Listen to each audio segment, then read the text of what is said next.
There was once a baker who had a shop in a small town in America. This baker was not a very kind man. He never gave his customers any more bread than necessary for their money, and he never smiled. But he was a very good baker. His bread was the softest bread that you could imagine. Sometimes, customers paid for their bread and started eating it there in the shop. And his cakes, his cakes were really delicious. People came to his shop from all over town. When they walked down the street, they smelled the baker's wonderful bread and his delicious cakes, and they walked right into his shop. But not everyone came inside. Some people just stood outside the shop smelling and looking in through the windows. The baker didn't like this. Their stomachs are full of the smell of my bread. I'm giving them a free lunch, and I get nothing for my hard work, he said to himself. Perhaps there's some way to put those delicious smells in bottles. Then I can sell them, just like I sell my bread.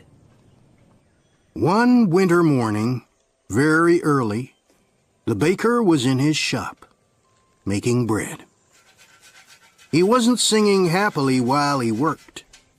He was complaining to himself about getting up early, about the cold weather, and about anything that came into his head.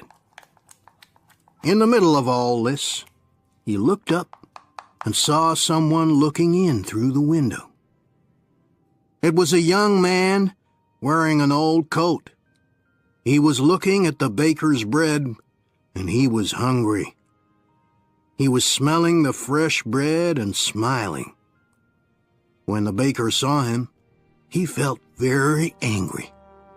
That thief outside my shop has a stomach full of the smell of my bread. It's a free breakfast.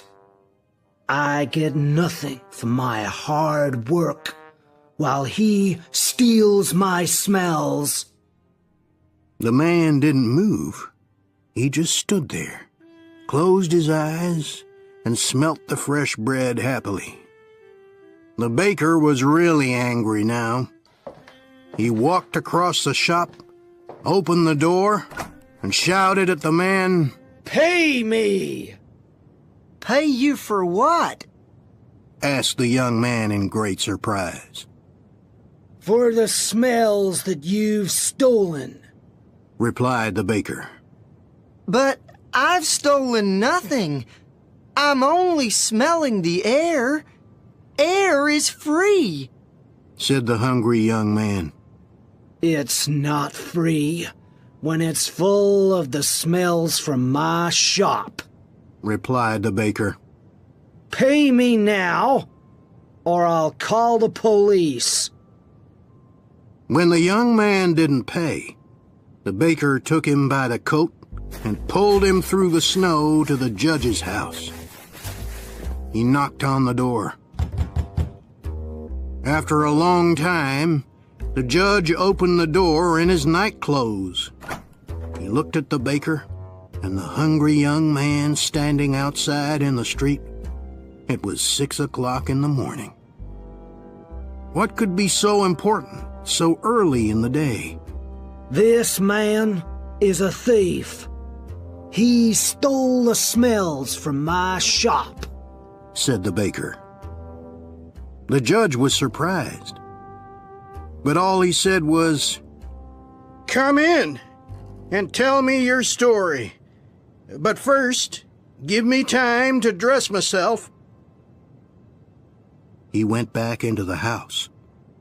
After a few minutes, he came back and he took them inside. They all sat down together around a large table. "All right. Tell me everything. Baker, you start," said the judge. He listened quietly. First, the baker told him all about the hungry man who stole all his smells. The judge went on listening. Then the young man told him that air was free and that any man could have as much as he wanted. When they finished telling their stories, the judge was silent for a few minutes. The baker started telling him again of how the other man took all his smells without paying. "Stop! Be quiet! I've decided what we'll do," said the judge. "Young man, do you have any money?" The young man put his hand in his pocket and took out a few coins. He showed them to the judge and said, "Sir, this is all the money that I have in the world." "Give those coins to me," said the judge. The young man put them into the judge's hand. "I've listened carefully to both your stories," began the judge.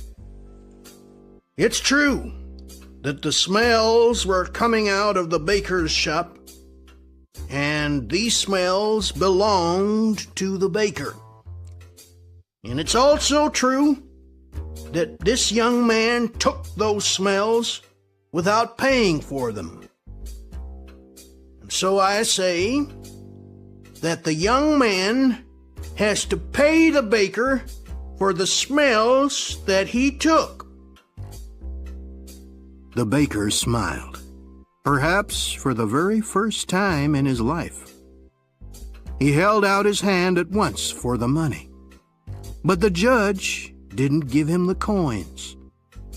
"Baker, listen and listen carefully," he said.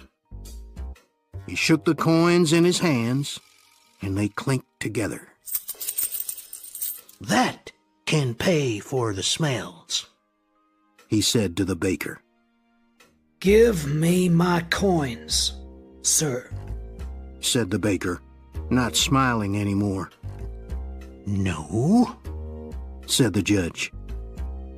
"I've decided that the sound of money is the best way to pay for the smell of bread." And with that, he gave the coins back to the poor young man and told him to go home.